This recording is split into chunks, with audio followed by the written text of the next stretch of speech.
Olá, eu sou a Gabriela Oliva. E eu sou o Rafael Barbosa. Nós somos apresentadores do Poder Data Cast, podcast do Poder 360 voltado exclusivamente ao debate de pesquisas eleitorais e de opinião pública. Hoje vamos apresentar e debater os dados sobre a percepção dos brasileiros em relação aos preços da conta de luz. Também vamos falar sobre os riscos dos apagões ainda em 2021. Vamos receber neste episódio o diretor do Centro Brasileiro de Infraestrutura, Pedro Rodrigues, e o pesquisador sênior do Grupo de Estudos do Setor Elétrico da UFRJ, Roberto Brandão. Para começar, vamos aos principais dados da rodada do Poder Data, apresentados pela editora do Poder 360, Ana Rangel. Segundo o Poder Data, 86% da população considera a conta de luz muito cara, enquanto 11% falam que está em um preço justo. Outro 1% diz que o valor empenhado é baixo. Os que não souberam responder são 2%. Outra pergunta dessa mesma rodada mostra que 57% dos brasileiros temem um apagão ainda em 2021. Outros 33% afirmaram não se preocupar com o possível blackout e 10% não souberam responder.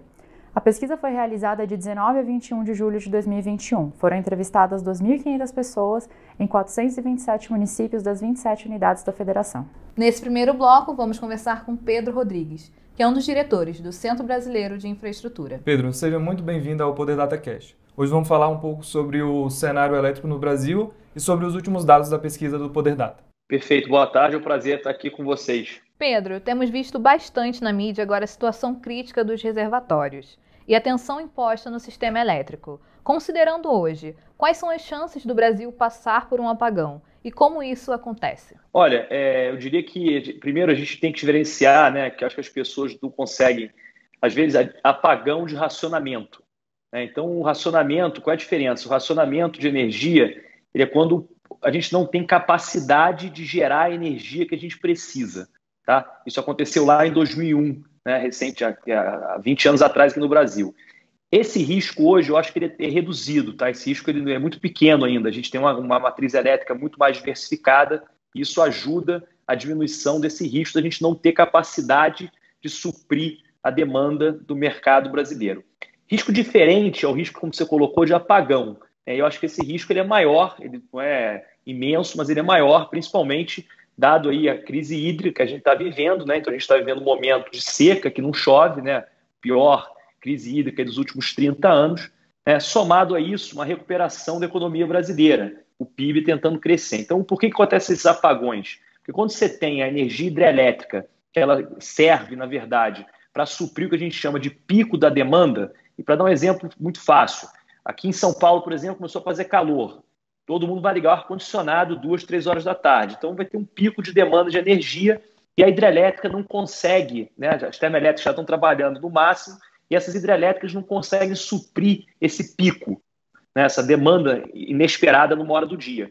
Logo, é que a gente pode sofrer os apagões em determinadas regiões do Brasil em razão desses picos que podem acontecer e em razão, além dos picos, a gente não ter as hidrelétricas ou água dentro desses reservatórios para suprir essa energia que a gente precisaria naquela hora do dia em determinado subsistema. Esses picos de energia variam de um estado para o outro? Como acontece? Ou tem algum horário que seja conhecido como pico de energia no Brasil inteiro? Que é onde que pode acontecer esses apagões? Na verdade, esses picos de energia podem variar. E aí uma coisa também interessante, que quando a gente tem um racionamento, a gente quando fala de racionamento, você não pode falar de racionamento em uma determinada região do Brasil. O racionamento, se ele acontecer, é o racionamento em todo o país, dado que o nosso sistema elétrico ele é todo interligado. Agora, os picos, como a gente está colocando, é de lugar para lugar. Então, por exemplo, hoje em São Paulo está muito frio, pode ser que no Nordeste esteja calor. O Brasil é um país continental. Então, dependendo da região e dependendo da demanda de energia daquela região em determinada hora do dia, é que a gente vai viver esses picos, e aí o ONS vai determinar e o sistema não vai aguentar, e aí essa determinada região vai apagar. Uhum. Agora, Pedro, como o governo pode fazer para evitar que a situação se agrave e mesmo se tiver apagões, evitar que essa situação se ocorra várias e várias vezes? Olha, eu acho que o governo já está tomando as medidas que são aí as primeiras medidas de curto prazo, por exemplo. Quando a gente vê as tarifas de energia mais caras, principalmente a bandeira vermelha aí, tipo 2, o que é isso? A bandeira vermelha está tentando mandar um sinal para a população, falando, olha, a energia está cara, pode ter risco de faltar, vamos economizar. Então, esse é um sinal econômico. Depois o governo está fazendo leilões emergenciais, né? Leilões de capacidade para poder tentar colocar mais geração térmica dentro do sistema. O governo está negociando importação de energia da Argentina e do Uruguai. Então, essas são as medidas mais de curto prazo que a gente pode ter para evitar esses apagões ou problema de energia. Agora, no segundo momento, no longo prazo, eu acho que aí a gente pensar um planejamento do setor elétrico melhor, né? Um planejamento que a gente fique menos refém, né, do clima, né, para a geração de energia. Então, por exemplo, como a gente tem 65% hidrelétrica, né, então a gente fica refém de São Pedro mandar água. A gente tem uma parcela grande de energia eólica, uma parcela menor de solar, energias renováveis que são intermitentes, né? O que significa isso? Se a gente tiver, por exemplo, esse pico de demanda em determinada região do Brasil, a gente não pode passar um telegrama, um telefonema para São Pedro e mandar ventar mais. Isso não é possível, né? Então, esse tipo de planejamento, que são gerações de energia termoelétricas, por exemplo, né, que pode ser a gás natural, pode ser a óleo combustível, pode ser a nuclear, inúmeras maneiras de se gerar energia térmica, que precisam entrar no sistema, porque esse tipo de geração é que vai conseguir dar segurança para a gente não correr o risco, né, pelo menos que a gente está no risco ainda, de ter qualquer problema de apagão ou de racionamento no futuro. E o que puxou o consumo no Brasil nos últimos anos? O Brasil está preparado, ou pelo menos se preparando para essa demanda? Olha, eu acho que não, porque o Brasil, se a gente pegar o histórico de crescimento de PIB, né, o que puxa, crescimento econômico é igual aumento da demanda de energia, né? Nenhum país cresce sem energia. Toda vez que a gente cresce, a gente melhora a nossa qualidade de vida, né, melhora a renda, necessariamente cresce o consumo de energia. E o Brasil não cresce, não, nosso PIB está parado, estagnado há 10 anos. Então a gente não teve, talvez, esse problema que a gente está vivendo, esse risco que a gente está correndo hoje há mais tempo, porque a gente não cresceu. Então, como a gente tem agora uma retomada da economia, né, principalmente impulsionado aí pelo setor agrícola, commodities, né, indústrias, né, que estão voltando aí, religando suas fábricas, né, e voltando à produção normal, talvez no mundo pré-pandemia, o Brasil tem uma chance de crescer aí, segundo os bancos, a 4,5%, e aí a luz do apagão, a luz do racionamento, a luz da falta de energia volta a ligar. Então esse que é o cenário que a gente tem hoje. Pedro, em 2001 o Brasil enfrentou uma grave crise energética, como você mencionou no início da entrevista.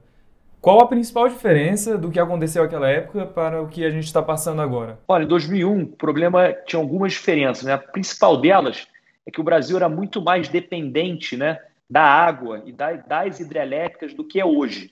Então, uma crise hídrica, como teve lá em 2001, foi problema na veia do setor elétrico, né? Que quase 90% da nossa geração de energia era de hidrelétricas, né? E aí ocorreu aquele problema, aquele que eu contei, que eu falei para vocês no início. Quer dizer, o país não tinha capacidade de gerar energia suficiente para o que o país precisava de energia, ou seja, tinha de demanda de energia.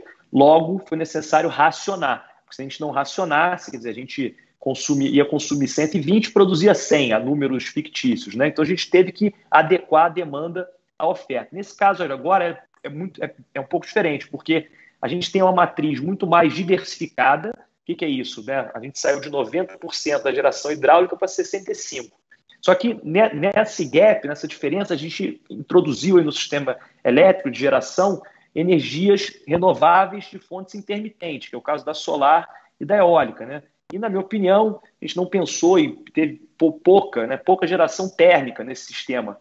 Então, logo, a gente, apesar do problema ser parecido, ele é diferente. Porque, como eu coloquei, agora a gente está num risco maior de apagão e não de racionamento, porque a gente tem essa capacidade melhorada, né? E a matriz mais diversificada do que a gente tinha lá em 2001. Então, vou dizer que hoje o Brasil está melhor, o Brasil está mais preparado para essa crise que a gente está enfrentando do que a gente estava em 2001, sem sombra de dúvida. Na sua avaliação, como o acontecimento de um apagão poderia impactar na imagem do governo? Se acontecesse, poderia ser irreversível? Olha, Gabriela, a história mostra, né, que toda vez que você tem um problema de energia, de apagão, a primeira coisa que acontece é um problema político, né?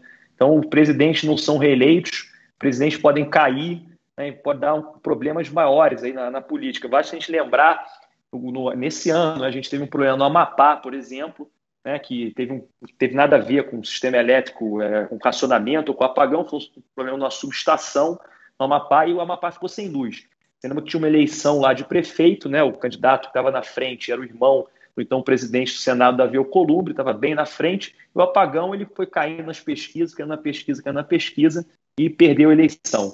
A gente teve em 2001 o presidente Fernando Henrique. Tivemos outros lugares no mundo que é a mesma coisa. Então, um apagão, eu acho que é o cenário pior possível para a imagem do governo que está no poder, né? Que está aí no momento do país. Então, acho que uma chance de reeleição do presidente Bolsonaro, por exemplo, um cenário que a gente tem apagão, racionamento e por aí vai, eu acho que vai ficando cada vez mais difícil. Pedro, e sobre o horário de verão, que foi extinto em 2019? Alguns estudos indicam que ele não é mais necessário e não estava surtindo efeito, como tem alguns estudos que também indicam o contrário.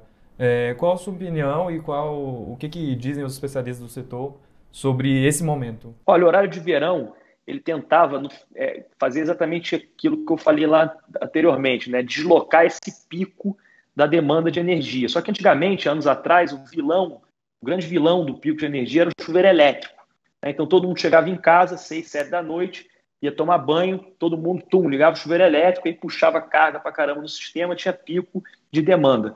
Hoje, o grande vilão é o ar-condicionado, né? O número de residências, escritórios com ar-condicionado aumentou. Então, hoje o grande vilão é o ar-condicionado. Logo, esse pico de demanda ele foi deslocado. Então, você não tem mais como determinar um horário, como você tinha antigamente, de pico. Então, esse horário pode acontecer 3 horas da tarde, 2, 4. Então, o horário de verão, que tinha por objetivo o deslocamento desse pico de demanda em razão do chuveiro elétrico, ele ficou sem sentido, dado que esse pico mudou, né? Nosso hábito de consumo de eletricidade foi modificado. Então, não tem realmente, do ponto de vista técnico, elétrico, mais sentido ter o horário de verão. Acho que é isso. Pedro, muito obrigado por sua participação aqui no Poder Data Cast e até a próxima. Até mais, Pedro. Obrigada pela conversa. Obrigado a vocês. Agora, nesse segundo bloco, vamos receber Roberto Brandão, pesquisador sênior do Grupo de Estudos do Setor Elétrico do Instituto de Economia da UFRJ. Roberto, seja muito bem-vindo ao Poder Data Cast. Roberto, dados da ANEEL mostram que a tarifa de energia elétrica residencial mais que dobrou nos últimos 8 anos, passando de R$ 300 por megawatt-hora em 2013 para R$ 602 por megawatt-hora em 2021, uma alta de 100,6%. Quais os principais motivos que explicam esse aumento? Olha, o Brasil tem duas razões para a energia estar tão cara. Uma é mais estrutural. Aqui no Brasil, os governos, tanto estaduais quanto federal, usam o setor elétrico para arrecadar recursos. Então, a tributação é alta, tem uma quantidade de encargos muito alta na conta de luz que fazem com que a tarifa seja sempre relativamente cara.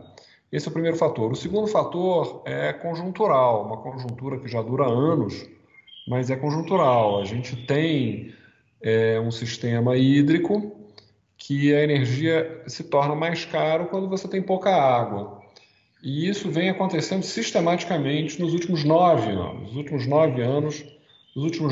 8 anos foram com hidrologia ruim, ou seja, com pouca água, pouco recurso hídrico, que obriga a despachar térmicas, e as térmicas brasileiras são muito caras.